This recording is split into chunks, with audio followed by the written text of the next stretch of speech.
अब कुछ और लोग हमारे साथ यहाँ पर सीधी में आज चाय पान की दुकान पे लोगों के बीच से मैं माहौल क्या है जानने की कोशिश कर रहा हूँ। आपका क्या नाम है? बीरन तिवारी। हाँ? बीरन तिवारी। आपका क्या नाम है? नंदलाल सिंह। आप क्या करते हैं? हम पत्रकार हैं। हाँ, पत्रकार हैं। अरे तब तो सही आप मिल गए जी। पत्रकार हैं। हाँ? 30-35 साल से हैं सीधी। अरे आप तो बहुत वरिष्ठ पत्रकार हैं।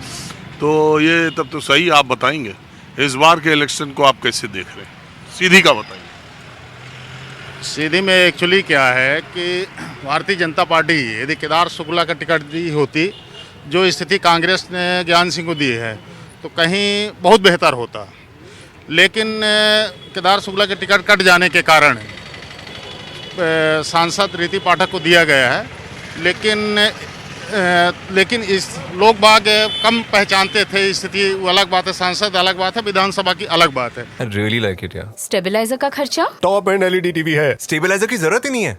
अच्छा, फिर तो उसकी जरूरत पड़ेगी। इतनी महंगी टीवी लेकर स्टेबलाइजर नहीं लोगे तो फिर प्रार्थना की जरूरत तो पड़ेगी ही ना। सिर्फ एक फ्लक्चुएशन आपकी महंगी एलईडी टीवी के पार्ट्स को डैमेज कर सकता है। उसे सुरक्षित रखें वी गार्ड स्टेबलाइजर के साथ। V guard, India's number 1 stabiliser.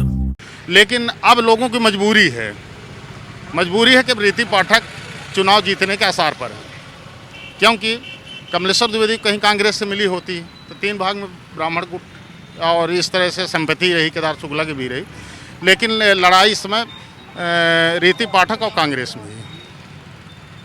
अभी भी कुछ कहा नहीं जा सकता है। केदार शुक्ला का हाईकमान भाजपा दबाव दे रही है, तो हो सकता है कि कहीं पर्चा निकाल लें या साथ में इधर चल दें, या नहीं करते हैं तो हो सकता है ज्ञान सिंह तरफी वहाँ कांग्रेस नेताओं से कुछ चर्चाएँ चल रही है, तो इधर भी हो सकते हैं। तो करवट कांग्रेस भाजपा के बीच होगा। अच्छा, दूसरी एक बात बताइए, और मध्य प्रदेश में आपको क्या लग रहा है? मध्य प्रदेश में मेरे को ऐसा लग रहा है कांग्रेस सरकार बनेगी। पिछली बार 2000 इसलिए कि महाकौशल भाजपा का गढ़ था। वहाँ साइकिल में झंडा लेके बाबूलाल पराजपे हरे जो वगैरह जो उस समय हम लोग पढ़ते थे वहाँ जबलपुर में, और उस समय युग धर्म समाचार पत्र था, तो मैं वहाँ लेखनी काम करता था। तो उस समय बीजेपी की आरएसएस जो संघ था, बाबूराव पराजपे वगैरह, जयश्री बनर्जी हरे और ईश्वरदास रोहाणी वगैरह हरे जो है ना, तो ये लोग एक छोटा सा ग्रुप था, बना के चलते थे। लेकिन इस बार वहाँ काफ़ी परिवर्तन है। महाकौशल में ही 7 सीट में 5 कांग्रेस आ सकती है। ऐसे लग रहा है मालवा क्षेत्र वगैरह में, उधर भी कांग्रेस वगैरह जो है तो वर्चस्व है। तो मेरे को ऐसा लगता है कि कांग्रेस जो है ना 130, 132 और भाजपा।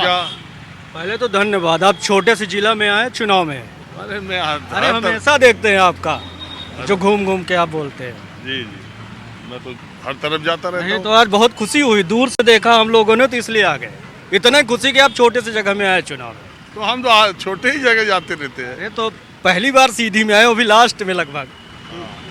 तो अभी तो बहुत दिन चुनाव है, तो आपको क्या लग रहा है? मैं तो ऐसे हूँ कांग्रेस का, लेकिन ये हमारे शुक्ला जी जो खड़े हैं उनका सगा भांजा है। शुक्ला जी जो विधायक जी हैं खड़े, हाँ जो निर्दलीय खड़े हैं, तो ये उनके भांजे हैं। ये हमारे पक्के दोस्त हैं। तो इस बार ये पार्टी बदल ली है? पार्टी नहीं बदले हैं, वो आएगी तो कांग्रेस ही, लेकिन इस बार मामा जी को देखना। तो आप उनके भांजे हैं विधायक जी? हाँ। अच्छा, एक बात बताइए, ये जो लोग कहते हैं कि ये पेशाब कांड का इस्तेमाल केदारनाथ शुक्ला के टिकट को कटवाने के लिए वो 3 साल का पुराना वीडियो निकाल कर, और पंचायत चुनाव में कुछ गणित हुई थी प्रधानी चुनाव में, जो आरोपी था, जिसने वो कृत्य किया था, वो पंचायत चुनाव की राजनीति थी जिसकी वजह से हुआ, और बिना मतलब कि आपके मामा जी उसके शिकार हो गए, उनका टिकट कट गया। ये षड्यंत्र है सर, टोटल षड्यंत्र है, और षड्यंत्र रचा गया उनके खिलाफ। क्योंकि यहाँ पता है, उनको सभी लोगों को पता है कि पार्टी का नाम जो होता है, तो आदरणीय विधायक जी जो थे पूर्व में शुक्ला जी, वो हैं और रहेंगे, ये हमेशा सत्य है। लेकिन उनके खिलाफ षड्यंत्र हुआ, और गांव की राजनीति अलग है। उस प्रधान में उनका कोई रोल नहीं है, सरपंच का चुनाव अलग होता है, नगर पंचायत का अलग होता है, पंचायत का अलग होता है, उनमें उनका कोई रोल नहीं।